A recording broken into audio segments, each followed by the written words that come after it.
Good morning.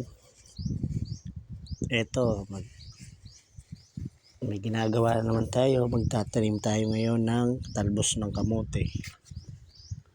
Hindi pala talbos, sorry. Ito, yung pinakapuno niya.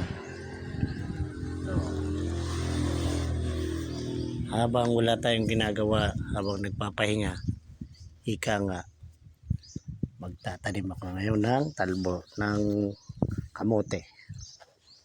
Kamoting baging. Ito, ang laman nito, kulay orange. Ito siya, guys. Ayan.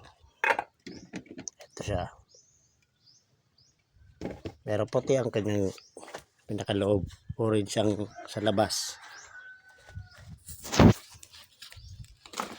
Ayan.